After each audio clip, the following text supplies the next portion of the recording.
Well, welcome here to NTV's Grow, and finally, Steve, we get to talk together. We get to do this for together, this show. that's right. This is fun. Now, we're at the Nebraska Cattlemen's Convention. We are, and we're going to learn more about some of the big issues that the livestock producers are facing. And also, we're going to learn a little bit more about irrigators and the issues they're facing along the Republican River. Pretty contentious issues down that way. And we're also going to stop in at the Farmers Union Convention as well. Now, first of all, though, of course, we're going to focus on the cattlemen here, and here at the convention. You know, a lot of herds were lacking because of that drought. Now what we're facing in the future. Yeah, a lot of those numbers down. Will they get back up? Here's more. Look at a real roller coaster year. After cattle herds were decimated by drought a year ago, cattlemen have bounced back with bigger checks coming in and smaller checks going out. We've seen record high beef prices at both in the spring and just recently, and at the same time we've seen the feed cost situation go from record high to dramatically lower. Ration prices have dropped $100 a ton in 100 days.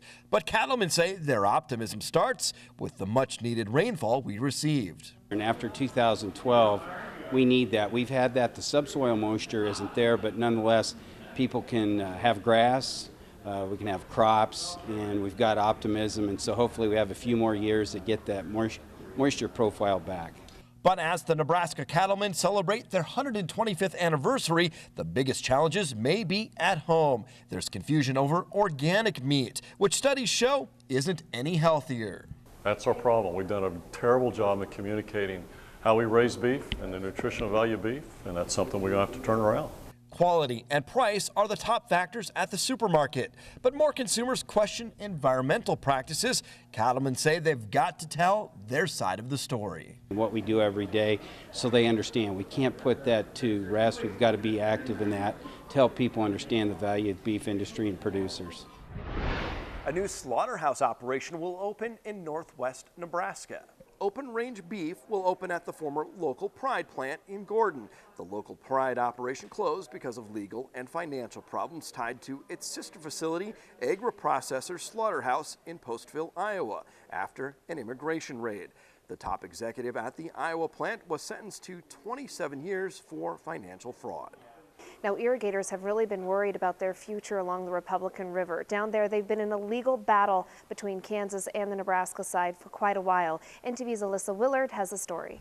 Our main street is getting smaller and smaller, and if we revert to no or very little irrigation water, you know, the whole area's stability and viability will be gone.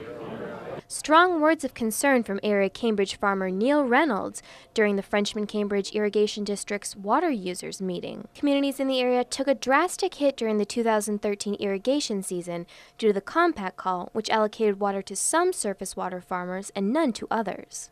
They've always had water in the canal systems to deliver to these individuals, so it's a big burden on them to take this water and send it downstream for compact compliance. The logistics of the compact go back years and are complicated. The agreement made on how Kansas and Nebraska move forward with who gets what water along the Republican River leave many with dry canals. The only hope for many of these farmers is for the state to release water to the reservoirs. And though that's help and good news for groundwater farmers, it's harder for those surface water farmers that rely on the canals. Something needs to change. I just wanted to be treated fairly like everybody else is across the state. This was a state compact signed by state people before the NRDs were ever established. And we just need to get the word out across the state of what's happening down here. And the outlook doesn't seem to be any brighter, which is bad news for farmers and their communities that rely on irrigation.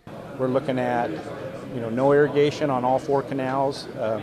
The state of Nebraska has stored some compact water in these reservoirs, and we're told that they may release that to us. If that happens, we're looking at a 2-inch allocation again in 2014 like we had in 2013. But those allocations aren't guaranteed, and it will be some time before it's decided on, leaving many concerned for their future. A good wet year, that's not a problem. We've been in a drought scenario long enough now that everybody realizes how important, that irrigation water is. In Cambridge, Alyssa Willard, NTV News. And a big topic in agricultural news is the future of ethanol. And one plant in our area actually celebrated a 10-year anniversary. That's right, Kappa Ethanol, based near Minden, celebrating a big anniversary. Here's more from that celebration. Really rewarding to be able to be part of an industry which can have a huge impact not only on our local area economy but on the national infrastructure. You know, to create a product which is environmentally friendly and creates energy independence is incredibly rewarding on a much larger scale. And the Nebraska Ethanol Board has agreed to go ahead and make plans in order to replace its top administrator. Todd Sneller urged the board to prepare for a transition that would be accomplished over years, not months. Sneller says he's set no timetable for his retirement, but he thinks the best is to hire someone he would be a mentor for a year or even two before taking over his duties.